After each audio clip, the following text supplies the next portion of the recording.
some say the moon. Why choose this as our goal? And they may well ask, why climb the highest mountain? Why, 35 years ago, fly the Atlantic? Why does Rice play Texas? We choose to go to the moon. We choose to go to the moon in this decade and do the other things, not because they are easy, but because they are hard.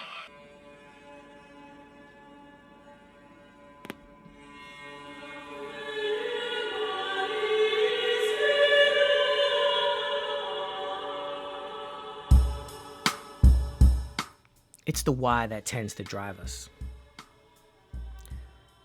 Why? These 3 little letters with enough fuel to send you to the end of the world. Or climbing up Mount Kilimanjaro. Exploring the bottom of the Atlantic in a fiberglass sub. Why not us? Right? Why not me? Why not one king to rule them all?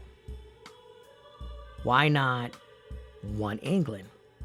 Now, this is a thought that I'm sure crossed the mind of Mr. Athelstan the Glorious. He's the son of Edward the Elder, the grandson of Alfred the Great.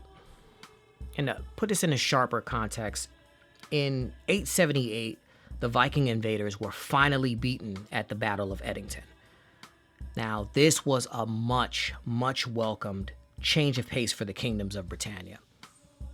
If you're listening to this, you're probably familiar with a seminal event that happened in 793, and it's the attack on Lindisfarne. That attack signaled the dawn of a very dark age for the island, one where Scandinavian pagans polluted holy places with filthy steps. There was burning and pillaging and looting at will. Fathers killed, mothers and children were made slaves, kings became martyrs. Oh, we were not having a good time. Kings chased into the marshes. This, of course, is what happened to Alfred, and it's a great scene as it relates to drama. It's framed in a few series, I believe. Vikings, I think The Last Kingdom probably did it the best. Alfred in the marshes, and he's seemingly at the end of his rope. It seems that all is lost, and it's a very inspirational moment. You can take a lot of courage from it to keep going, to start again. The night is darkest just before the dawn. This is kind of the mindset that Alfred operated in that moment, because a few weeks after that, you have this battle at Edington, and the fight back begins in earnest. In the middle of all that, Alfred is struck with a brilliant, visionary thought.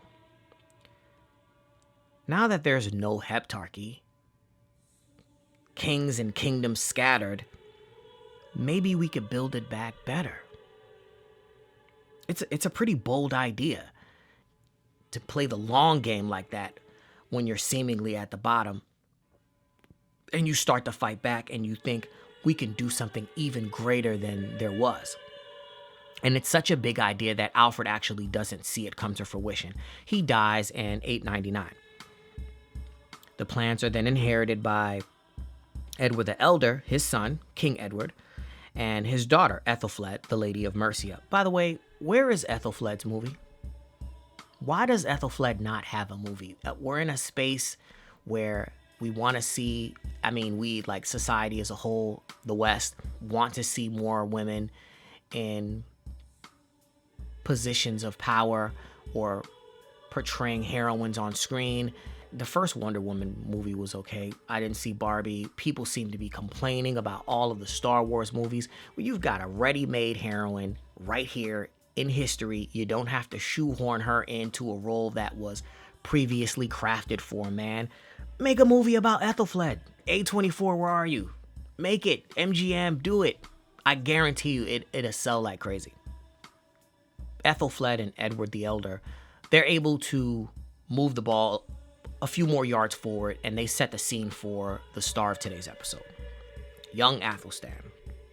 Now, he's supposed to be his father's heir, but this was not made easy because of Edward the Elder's propensity for marrying and siring children. I think north of a dozen between 3 marriages. So you didn't make it simple, King Edward, for Athelstan, which I guess in a sense, when you look at the mortality rate for a medieval king, even someone born in the purple, tended to die early, whether it's some barroom brawl in an ale house, arrow to the eye, axe to the forehead by someone claiming descent from Ragnar. It's a rough life. So I guess I could imagine it being considered stacking the deck in your favor and putting as many heirs out there as possible, but it certainly didn't make ascending the throne any easier for Athelstan.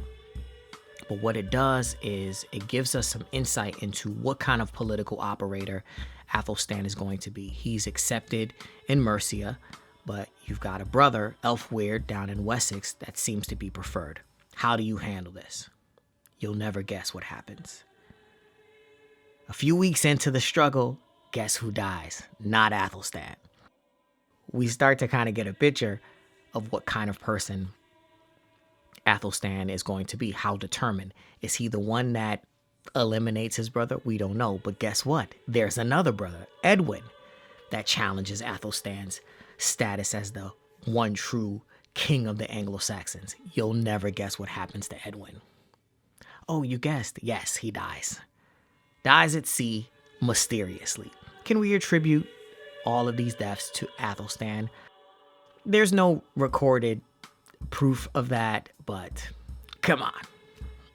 So it's 925, and now Athelstan is considered king.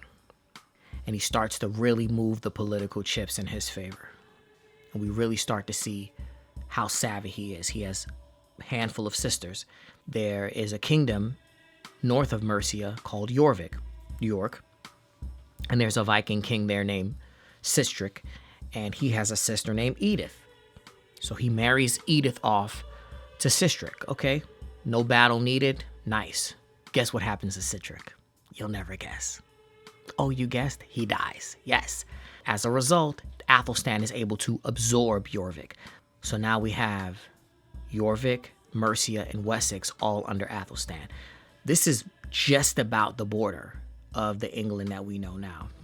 There is Strathclyde in the northwest, and the Welsh kings have bent the knee, and of course there's Alba or Scotland to the north. And now that the island home team is just about locked up, we start to get a sense of Athelstan's political savvy, a better sense. He has sisters, so he starts to marry them off. He marries Edgafu off to Charles the Simple, who you'll remember we covered in a previous post, help establish Normandy. He marries another sister off to Otto I, the Holy Roman Emperor. He fosters Hakon. That eventually becomes Hakon the Good, the King of Norway, at his court. He reestablishes Alan II in Brittany. He's making moves on the continent, securing partnerships and alliances, really making use of all of the resources at his disposal. Back home, he continues to fight forward. He pushes the Cornish out of Exeter, reinforces the wall, establishes the border at the Tamar. In 934, he marches on Scotland with 4 Welsh kings, 14 bishops, a bunch of earls and ships, and ensures that the treaty that he made with Constantine is going to be recognized and enforced. Now, all of this moving and shaking on the continent and at home does not sit well with the remaining quote-unquote kings on the island, the lesser kings, the under-kings, as Athelstan continues to assert himself. So after the campaign in 934, a conspiracy starts to form. And this conspiracy is going to be between Constantine of Alba, Olaf of Dublin, who has ties to Jorvik, and Owain of Strathclyde. Now they come together in 937 and they actually catch Athelstan off guard. So he's gone from strength to strength with his accomplishments on the continent as well as at home. He doesn't see this coming. This army attacks the north. It's still debated exactly where it is. The popular history seems to be that it's somewhere on the world. So the Battle of Brunanburh, the great battle, takes place in 937. As I mentioned, Athelstan was caught off guard, but he's able to gather the fields of Mercia and Wessex, and he meets Owain, Olaf, and Constantine in battle. It's in the traditional shield wall, and Athelstan prevails. And this really establishes the border of the England that we know. The Welsh kings acknowledge his supremacy, Constantine does, and Athelstan is the king of the English, the whole island. Athelstan was not merely a warrior king, though. He recognized the importance of governance and administration, very similar to Alfred. Implementing reforms, he strengthened the monarchy's authority and established a legal code, contributing to the development of a more centralized and organized state. His efforts really laid the groundwork for future rulers to build upon. Culturally, Athelstan fostered an environment of learning and patronized scholars. It really helped to earn him a reputation as a supporter of the arts. The Wessex court, as I mentioned, fostered many princes, future kings. It became a center of intellectual activity, fostering the production of manuscripts and promoting education. This cultural flourishing under Athelstan's rule contributed to the broader intellectual landscape of medieval England as a whole. You've really got to salute Athelstan's reign. It's marked by a crucial period in English history and characterized specifically by one very important idea: political consolidation. His military achievements, cultural advancements, all that as well. His legacy as a unifier, a legislator, and patron of the arts laid the foundation for a strong, centralized monarchy that set the stage for what England became for centuries to come. For that, I do think he deserves the title Athelstan the Great, considering he was the first one to rule over the England that we kind of know now. But I think he'll settle for glorious. If you like historical content, we'll continue to post frequently. See you at the top of the mountain. Like and subscribe for more.